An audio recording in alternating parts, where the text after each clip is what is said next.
masyarakat berdiam di atas tanah milik sendiri, namun tak ada bukti kuat kepemilikan. Tak hayal tanah mereka kerap mengundang sengketa, diklaim tetangga atau digandakan. Kepemilikan hak atas tanah wajib dibuktikan dengan sertifikat sebagaimana diatur dalam Undang-Undang Nomor 5 Tahun 1960 tentang pokok-pokok agraria. Sertifikat yang diserahkan menjadi bukti tertulis untuk mendapatkan pengakuan hukum. Pemerintah melalui Kementerian Agraria dan Tata Ruang serta Badan Pertahanan Nasional meluncurkan program prioritas nasional berupa percepatan pendaftaran tanah sistematis lengkap atau PTSL.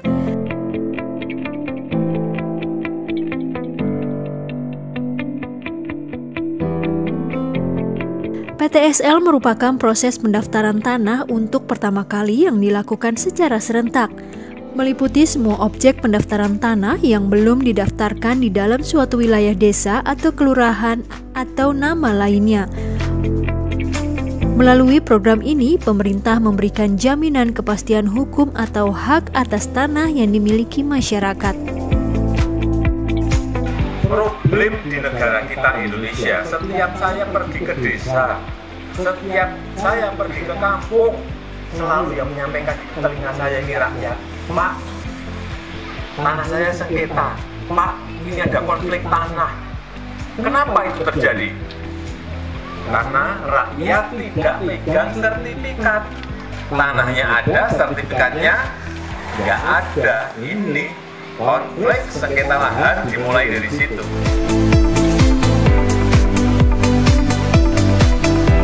Presiden Jokowi telah menyerahkan sertifikat tanah kepada masyarakat di penjuru Nusantara, salah satunya di daerah Kulon Progo.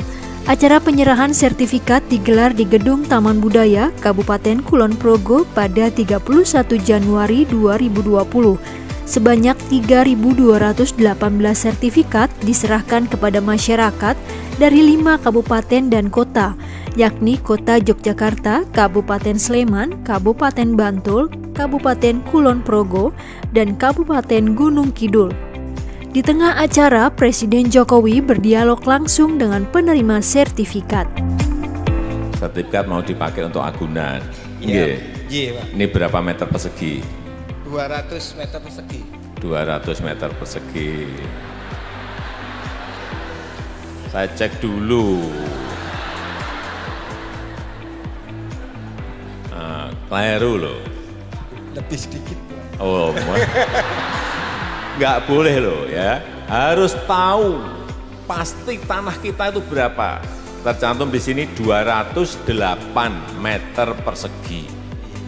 Taman purun hanya 200, yang 8 meter kalau jaluk. Nah, boten kan. 208 meter persegi.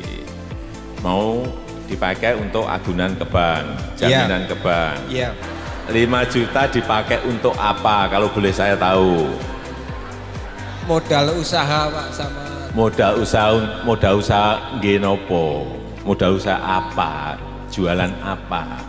Usaha bengkel sepeda, Pak. Bengkel sepeda.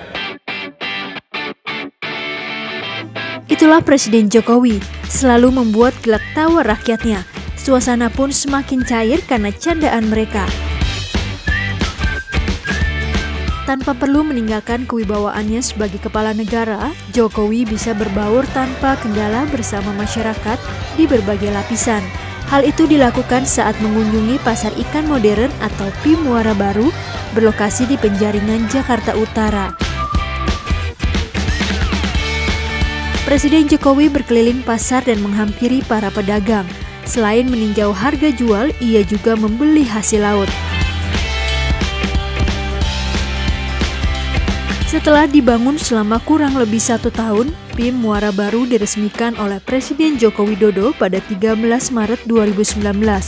Pasar ini mengusung konsep tempat belanja yang higienis, bersih, tidak becek, dan berbau.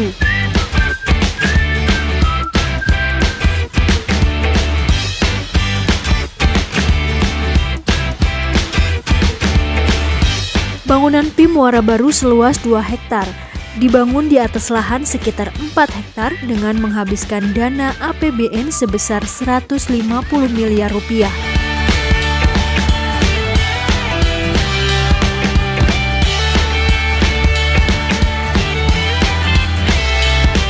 Pim Muara Baru terdiri atas 3 lantai, memiliki 894 kios basah dan 10 kios kering, dilengkapi dengan fasilitas lainnya, seperti cold storage, ruang pengepakan, instalasi pengolahan limbah, laboratorium, dan food court. Seluruh pedagang Pim Muara Baru adalah UKM perikanan kelautan.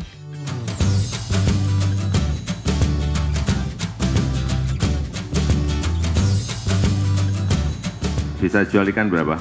Ya alhamdulillah ya nggak tentu, kadang-kadang 500 kilo. 500 kilo? 1 ton, ya. Sampai 1 ton? Ya. Ikan semua itu? Iya? Ikan semua. Ikan? Ya. Kaya raya dong? Dan 1 kilo berapa? 1 kilo 40.000. 40.000, berarti kalau 1 ton udah berapa itu? 40 juta. Lah 40 juta? Satu malam 40 juta gimana nggak kaya raya? Alhamdulillah Pak. Itu sehari loh ya, setahun dikalikan aja 40 juta kali 30, 1 miliar 200. Alhamdulillah. Kaya raya dong. Nggak pernah saya diantar ikan dari sini. Ntar dikirimin. Pada jualannya sebulan 500 ton, 400 ton. Sekilo aja nggak pernah diantar.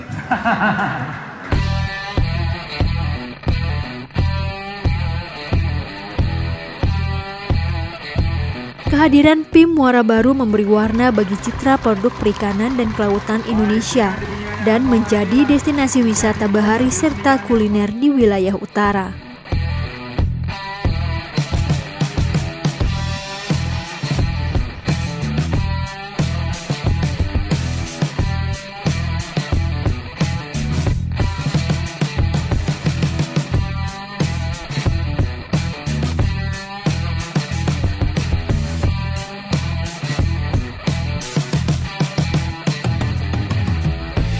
Siapa? Nama saya.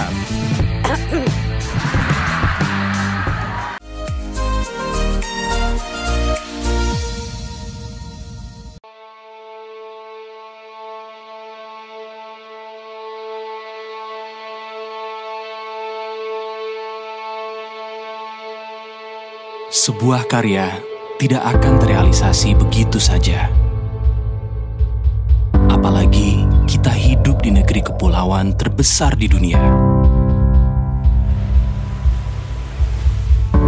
Beragam budaya dan banyak perbedaan bukan sesuatu yang mudah untuk disatukan.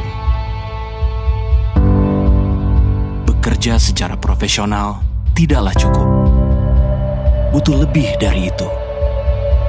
Lebih dari apa yang kita miliki saat ini. Lebih dari apa yang pernah kita lakukan sebelumnya. Ini bukan mimpi. Ini adalah kesempatan. Kesempatan untuk maju dengan karya bermutu. Kesempatan untuk menjadi bagian dari perjalanan bangsa ini. Ya, bangsa Indonesia. Bangsa yang begitu besar. Bangsa yang terlahir dengan daya juang yang tinggi. Bangsa yang tidak pernah menyerah dan tidak ada kata lelah. Menjadi besar bukanlah pilihan, tapi merupakan tujuan. Tujuan yang membawa kami terus meningkatkan kemampuan.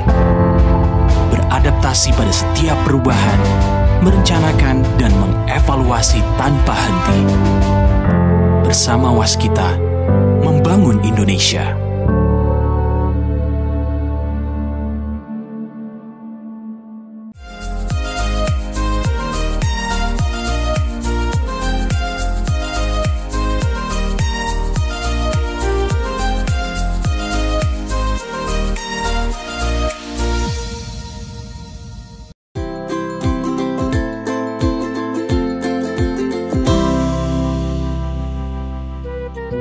Biasanya yang saya suruh maju ke sini saya beri sepeda. Sekarang dikasih mobil ya Pak? Apa? Anak saya 4, telurnya 4, 1. Anaknya 4, telurnya satu. Tiap hari itu diteluri terus.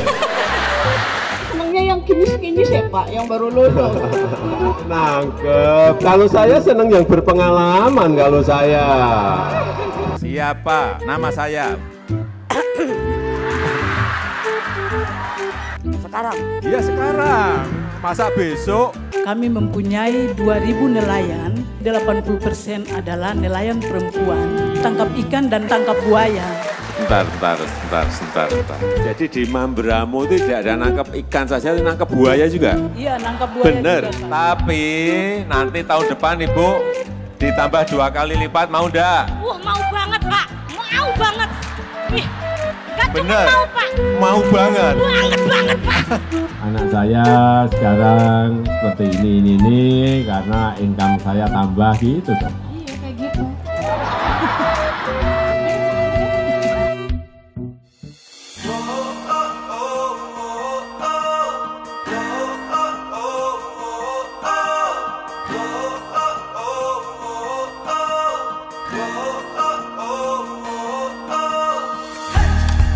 Di balik ketegasannya dalam memimpin bangsa, Presiden Jokowi dikenal dekat dengan rakyatnya.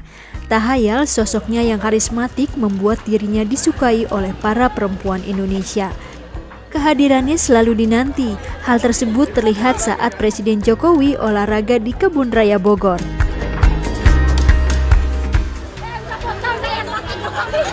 Ya Allah, mudah-mudahan panjang umur Pak Jokowi, banyak rezekinya ya Allah. Senang saya Pak.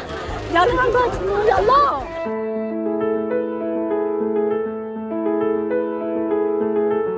Tak sedikit pula masyarakat yang mengabadikan momen bertemu kepala negara dengan bersuah foto bersama. Keinginan masyarakat disambut baik oleh Presiden Jokowi. Tak hanya masyarakat Bogor yang antusias bertemu Presiden Jokowi, tapi perempuan di belahan Nusantara lainnya juga merasakan hal yang sama. Dalam acara penyerahan bantuan program Keluarga Harapan PKH tahap 1 tahun 2020 di lapangan Raja Wali, Kota Cimahi pada 2009 Januari lalu. Penyaluran bansos tahap 1 dilakukan untuk PKH yang ada di Kota Cimahi, Kota Bandung, Kabupaten Bandung, dan Kabupaten Bandung Barat. Total penyalurannya sebesar 172 miliar rupiah. Kegiatan ini diikuti oleh 2.500 keluarga penerima manfaat.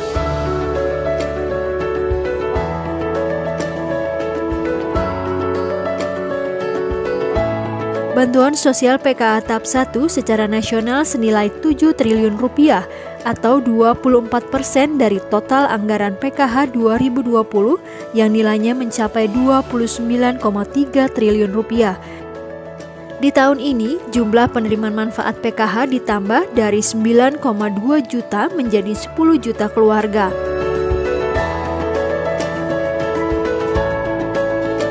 Besaran manfaatnya akan dinaikkan 25%.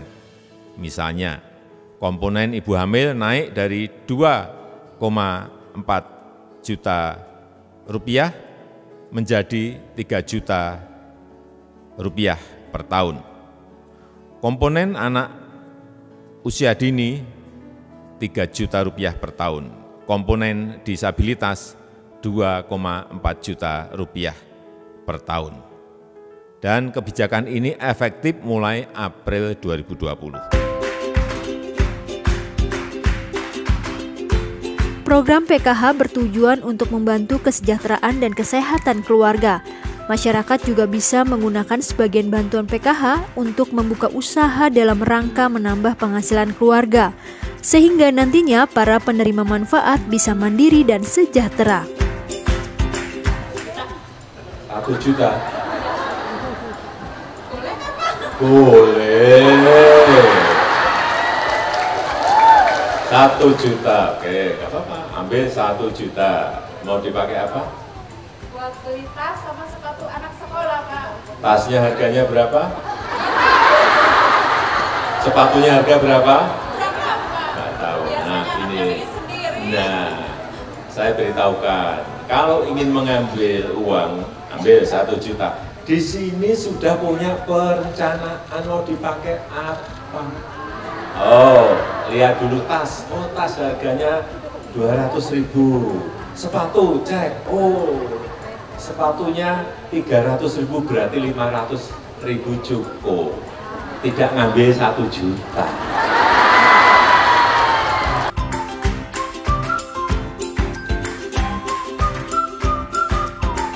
Pemerintah berharap program Keluarga Harapan dapat berkontribusi secara signifikan untuk menurunkan jumlah penduduk miskin, menurunkan kesenjangan sosial, seraya meningkatkan indeks pembangunan manusia. Untuk itu, penyaluran bantuan harus merata dan tepat sasaran di setiap daerahnya.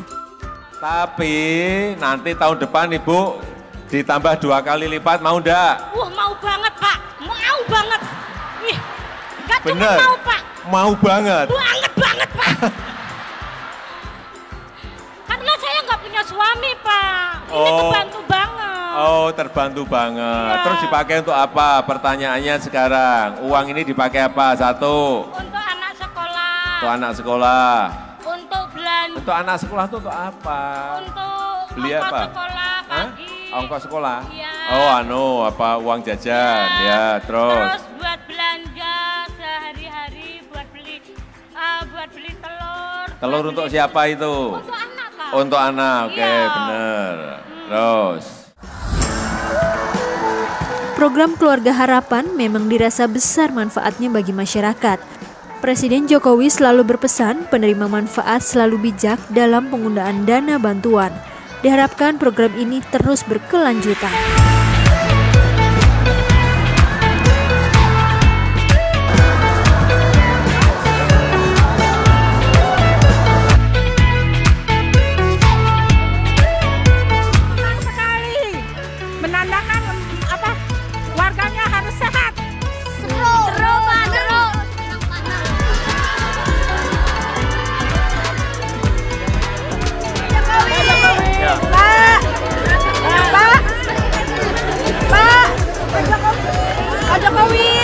Bapak semangat terus memimpin kita-kita. Semangat. Bu Megawati.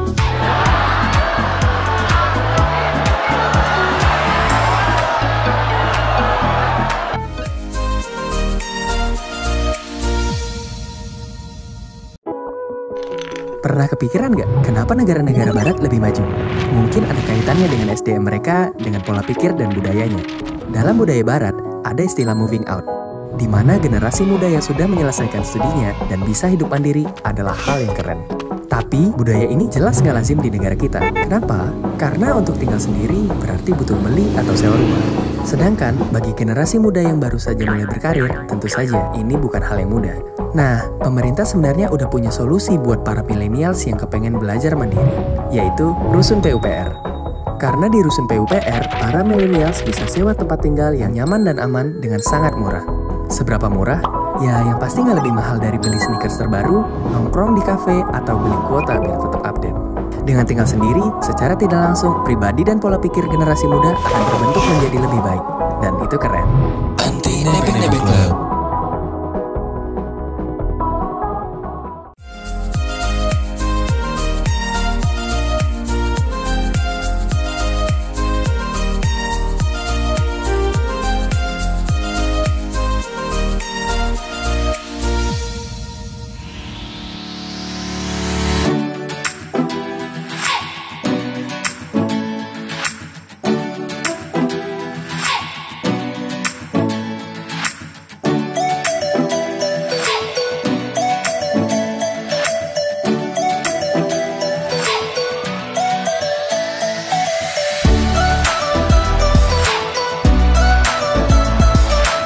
Bukan hanya para bapak dan ibu-ibu saja, Presiden Joko Widodo juga suka bercanda dengan anak-anak. Tak sekedar berdialog, Presiden Jokowi juga kerap memberikan hadiah berupa sepeda. Sepedanya diambil, ya, ambil sepeda. Ambil sepedanya, ambil sepeda, ya, ambil.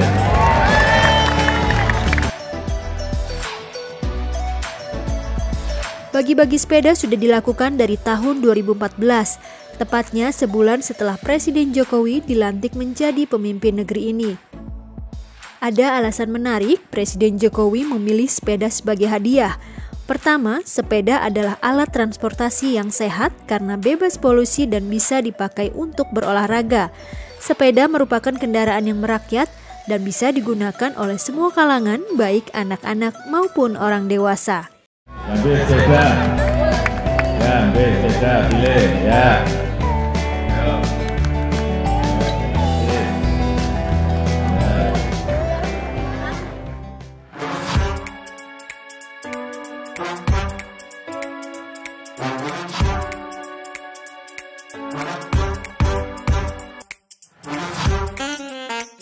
Tapi tidak diberikan begitu saja.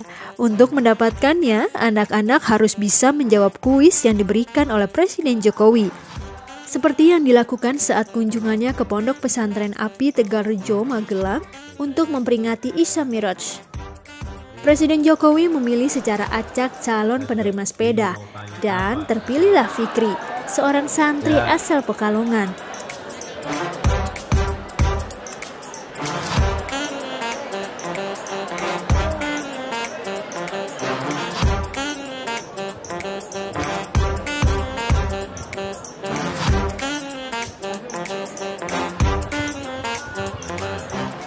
Bismillahirrahmanirrahim.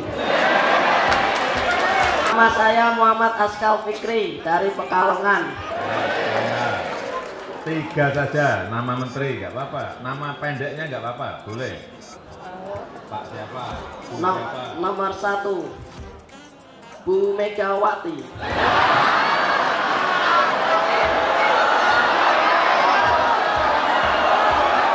Nomor 2 Ahok. Nomor 3 Prabowo.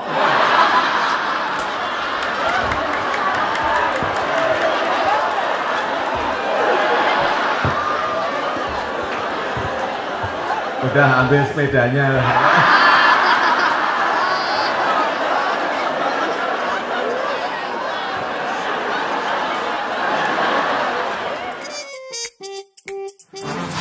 Mendengar jawaban spontan dari Fikri, Presiden Jokowi tertawa geli dan suasana pun menjadi semarak.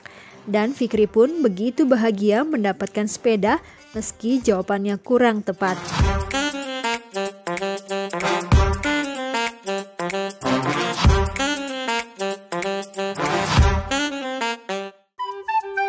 Presiden Jokowi juga memberikan hadiah untuk anak-anak Papua.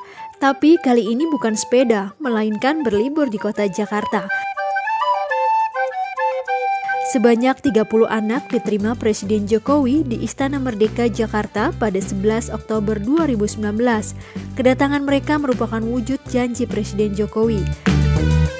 Ya gini, yang penting gini, dulu Pak Presiden ya kan, bulan Maret janji anak-anak yang ini kan waktu itu banjir di Sentani kan, Bapak waktu ke lapangan ketemu, terus janji akan mengundang ke Jakarta. Yang penting satu, janjinya Pak Presiden sudah ditepati, benar?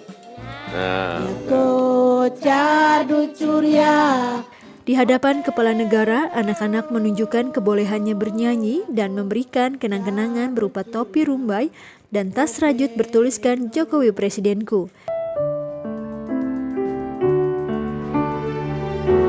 Selama di Jakarta, anak-anak Bumi Cendrawasih ini mengunjungi sejumlah objek wisata.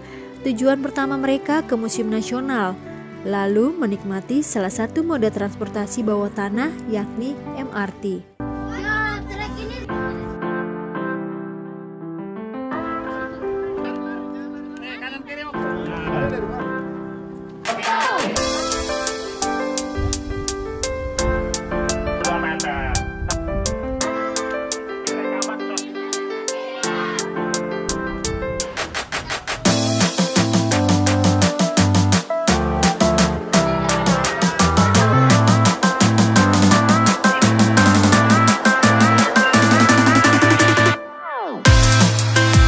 Selanjutnya pergi ke Stadion Sepak Bola Gelora Bung Karno.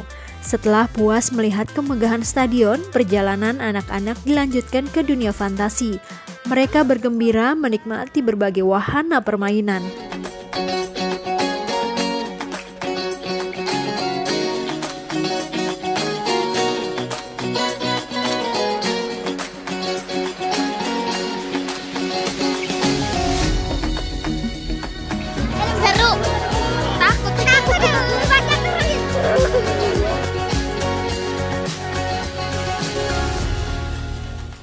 pengalaman yang luar biasa untuk mereka. Mungkin kalau bukan karena Presiden Jokowi, mereka belum bisa menikmati pesona kota Jakarta.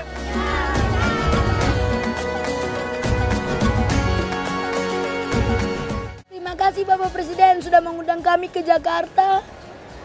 Semoga Bapak Presiden sehat selalu. Kebahagiaan juga dirasakan pelajar Kabupaten Toba Samosir, Provinsi Sumatera. Presiden Jokowi telah menyerahkan langsung 2.000 kartu Indonesia Pintar kepada para pelajar terdiri atas pelajar SD, SMP, SMA, dan SMK.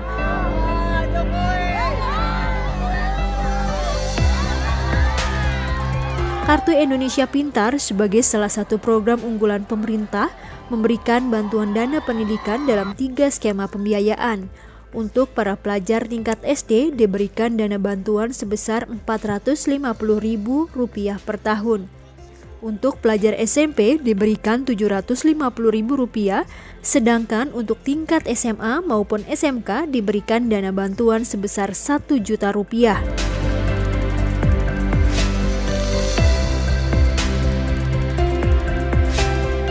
Itu tahu ya, dapat kartu ini kan? Dapat. Ini mau dipakai apa? Uang yang ada di kartu 450.000 ya, tahu ya? Pakai untuk apa? Untuk membeli buku. Beli buku. Pulpen. Pulpen. Kotak pensil. Kotak pensil. Dan baju sekolah, Pak. Dan baju sekolah. Pulsa? Enggak, Pak. Benar. Benar, Pak. Benar. Benar, Pak. Enggak. Presiden mengingatkan dana bantuan hanya boleh dipergunakan untuk kepentingan pendidikan para pelajar. Dalam rangka meningkatkan dan menaikkan mutu pendidikan, pemerintah Indonesia mengupayakan melalui program Indonesia Pintar. Penyaluran dana bantuan dilakukan dalam bentuk kartu Indonesia Pintar. Program tersebut dirancang khusus untuk membantu anak dari keluarga tidak mampu agar tetap mendapatkan layanan pendidikan sampai sekolah menengah atas, sekolah menengah kejuruan, dan madrasah aliyah. Juga membantu meringankan biaya personal pendidikan, mencegah agar siswa tidak putus sekolah, serta mendorong siswa putus sekolah dapat melanjutkan pendidikan di satuan formal maupun non-formal. Terima kasih sudah kasih saya sepeda.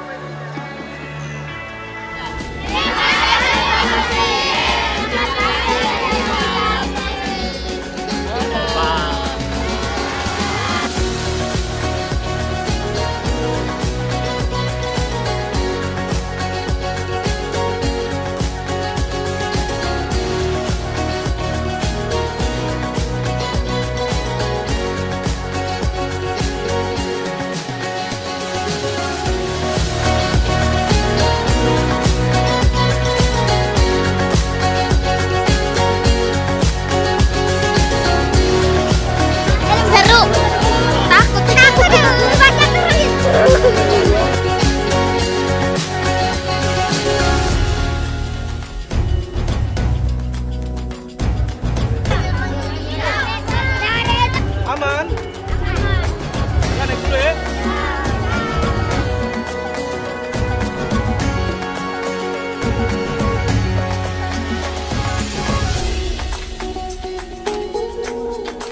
Beruang panda.